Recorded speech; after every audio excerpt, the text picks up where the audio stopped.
Assalamualaikum warahmatullahi wabarakatuh. Alhamdulillah, puji dan syukur marilah sama-sama kita panjatkan atas kehadiran Allah Subhanahu wa taala, yang mana Allah telah masih memberikan kita nikmat kesehatan, kesempatan sehingga kita mampu untuk melaksanakan aktivitas kita seperti biasa, kuliah melalui udara, yakni menggunakan aplikasi Zoom. Salawat dan salam tak lupa luputnya pahalanya kita serah sanjung sajikan kepada pangkuan alam, yakni Nabi Yuna Muhammad sallallahu alaihi wasallam, dengan ucapan Allahumma sholli ala sayyidina Muhammad.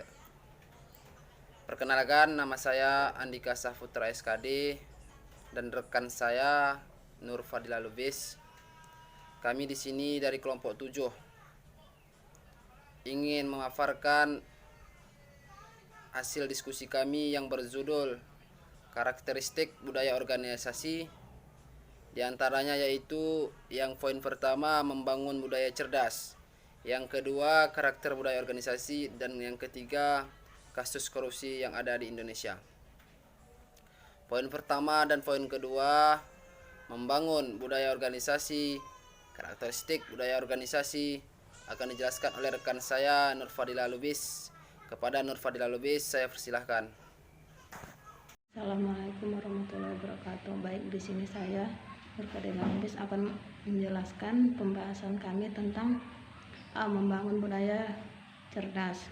Budaya organisasi adalah kepribadian dari suatu organisasi atau perusahaan. Ini merupakan faktor paling penting untuk mendapatkan dan mempertahankan talenta terbaik di perusahaan. Ada beberapa strategi efektif yang dapat diaplikasikan untuk menciptakannya. Yang pertama, fokus pada kesehatan mental setiap orang. Kesehatan mental di sini adalah salah satu elemen paling penting dalam budaya organisasi yang baik. Namun sering kurang diperhatikan. Yang kedua, ciptakan komunikasi yang efektif. Banyak perusahaan memiliki sejumlah besar divisi yang di dalamnya terdapat banyak anggota pula. Yang ketiga, tanamkan toleransi dalam organisasi. Perbedaan dalam organisasi adalah suatu hal yang wajar. Ini dapat hadir dalam berbagai bentuk: perbedaan kepercayaan, budaya, sudut pandang, preferensi, dan lain-lain. Yang keempat, nilai karyawan secara objektif. Penilaian kinerja adalah proses yang harus dilakukan dalam organisasi untuk memotivasi karyawan agar terus tumbuh. Yang kelima, wujudkan kesetaraan di tempat kerja. Yang dimaksud di sini tentu bukan soal upah karyawan, tetapi perlakuan terhadap mereka. Yang keenam, motivasi karyawan melalui gamifikasi. Organisasi tidak akan berkembang apabila orang-orangnya tidak tumbuh. Inilah mengapa penting untuk memastikan bahwa setiap orang tetap berkeinginan untuk terus meningkatkan potensinya. Yang ketujuh, tunjukkan apresiasi Anda. Cara lain yang perlu dilakukan untuk menciptakan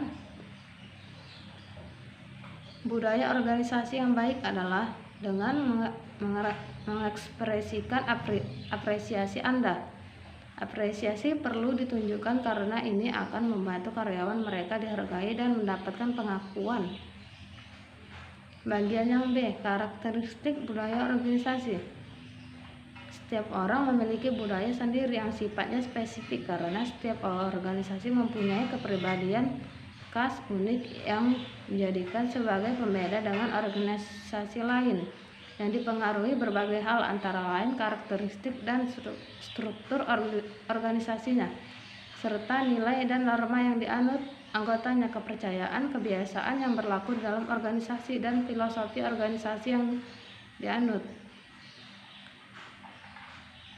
Menurut Susanto, budaya organisasi memiliki sejumlah karakteristik. Beliau mengemukakannya ada 10 karakteristik budaya organisasi, yaitu: pertama, inisiatif individu, yaitu seberapa jauh inisiatif seseorang dikehendaki dalam perusahaan.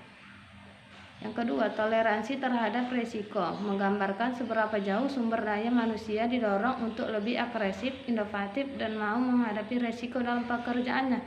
Yang ketiga, pengarahan, berkenaan dengan kejelasan sebuah organisasi dalam menentukan objek dan harapan terhadap sumber daya manusia terhadap hasil kerjanya.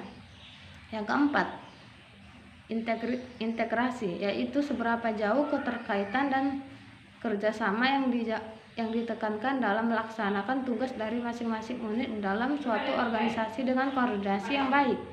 Yang kelima, dukungan manajemen. Dalam hal ini, seberapa jauh para manajer memberikan komunikasi yang jelas, bantuan dan dukungan terhadap bawahan dalam melaksanakan tugasnya. Keenam, pengawasan meliputi peraturan-peraturan dan supervisi langsung yang digunakan untuk melihat secara keseluruhan dari perilaku karyawan. Yang ketujuh, identitas, menggambarkan pemahaman anggota organisasi yang loyal kepada organisasi secara penuh dan seberapa jauh loyalitas karyawan tersebut terhadap organisasi. Yang ke-8, sistem penghargaan pun akan dilihat dalam budaya organisasi, dalam arti pengalokasian, rewas, kenaikan gaji, promosi berdasarkan kriteria hasil kerja karyawan yang telah ditentukan. Yang ke-9, toleransi terhadap konflik, menggambarkan sejauh mana usaha untuk mendorong karyawan agar bersikap kritis terhadap konflik yang terjadi. Yang ke-10, pola komunikasi yang terbatas pada hierarki formal dari tiap perusahaan. Mungkin itu saja yang dapat saya sampaikan. Saya kembalikan kepada moderator. Assalamualaikum warahmatullahi wabarakatuh. Terima kasih kepada saudara saya atau rekan saya Nur Fadila Lubis yang telah memaparkan hasil diskusi kami mengenai membangun budaya cerdas dan karakteristik budaya organisasi. Saya sedikit membahas tentang membangun budaya cerdas dan karakteristik budaya organisasi dan kasus korupsi yang ada di Indonesia. Budaya organisasi adalah sebuah sistem makna bersama yang dianut oleh para anggotanya yang membedakan suatu organisasi dan organisasi-organisasi lainnya. Sistem makna bersama ini adalah sekumpulan karakteristik kunci yang dijunjung tinggi oleh organisasi. Karakteristik budaya organisasi. Penelitian menunjukkan bahwa ada 7 karakteristik utama yang secara keseluruhan merupakan hakikat budaya organisasi. Inovasi dan mengambil risiko, sejauh mana karyawan didorong untuk bersikap inovatif dan berani mengambil sebuah risiko. Langkah-langkahnya sebagai berikut. Yang pertama, menetapkan visi dan misi. Jelas sekali. Di dalam suatu organisasi, kita buatlah contohnya organisasi LDK yang ada di kampus, itu pasti mempunyai visi dan misi. Visi dan misi ini tujuannya apa? Untuk apa kita menciptakan suatu organisasi? Visi dan misi ini untuk target, untuk dapat mencapai target. Misalnya si A mempunyai visi dan misi untuk mendapat takwa dari Allah Subhanahu wa taala. Jadi untuk mendapat target tujuannya itu dia harus beribadah di hadapan Allah Subhanahu wa taala. Begitu juga dengan sebuah organisasi yang ada di Indonesia. Yang kedua, mensosialisasi visi dan misi. Yang ketiga, menetapkan budaya kerja. Yang keempat, mengimplementasikan budaya kerja secara konsisten. Yang kelima, mengukur implementasi budaya kerja. Yang keenam, memberikan reward, memberikan hadiah. Menurut Robbins, ada 10 karakteristik budaya organisasi. Yang pertama, inisiatif individual. Yang kedua, pengaruhnya. Yang ketiga, integrasi. Yang keempat, dukungan dari manajemen. Yang kelima, pola komunikasi. Yang keenam, kontrol. Yang ketujuh, identitas. Yang ke-8, sistem imbalan. Yang ke-9, toleransi terhadap risiko. Yang ke-10, toleransi terhadap konflik. Ada 7 strategi membangun budaya organisasi yang baik di dalam suatu organisasi. Yang pertama, fokus pada kesehatan mental setiap orang.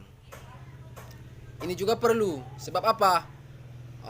Jikalau kita ada mempunyai anggota yang kesehatan mentalnya itu terganggu, susah juga dalam suatu organisasi.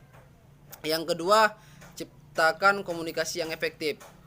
Di dalam suatu organisasi, komunikasi antara bawahan dan atasan itu sangat perlu. Sebab apa? Apabila misalnya komunikasi antara ketua dan anggota, maka akan terjadi konflik dalam suatu organisasi.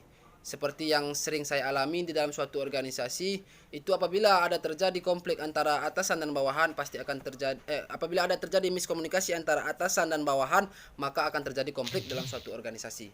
Ini yang harus kita jaga dalam membentuk strategi membangun budaya organisasi. Yang ketiga, tanamkan toleransi dalam organisasi. Yang keempat, nilai karyawan secara objektif. Yang kelima, wujudkan kesejahteraan di tempat kerja. Yang keenam, motivasi karyawan melalui gamifikasi. Jadi dalam suatu organisasi kita harus motivasi bawahan kita.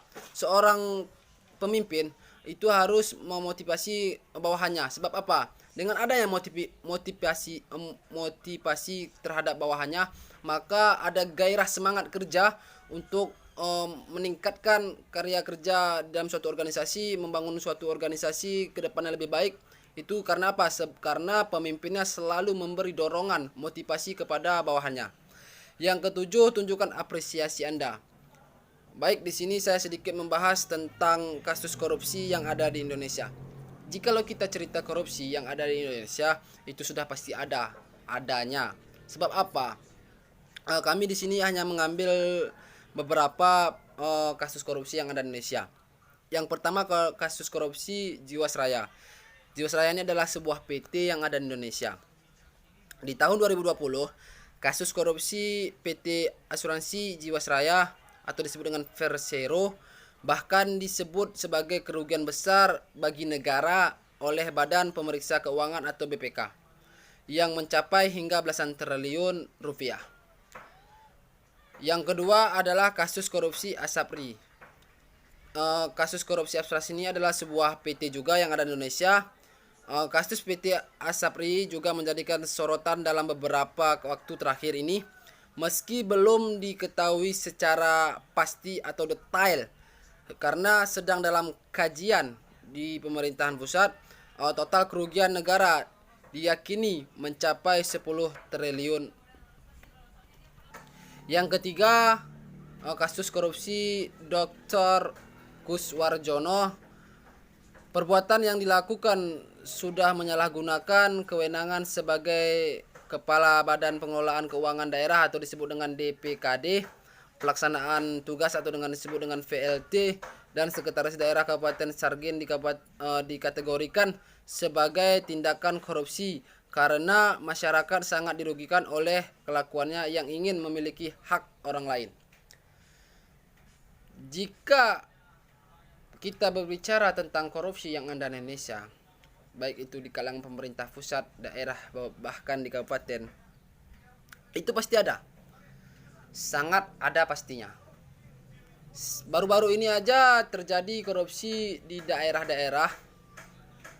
Itu tentang BLT yang diberikan oleh pemerintah pusat, Presiden Joko Widodo, kepada setiap daerah-daerah yang terkena COVID-19.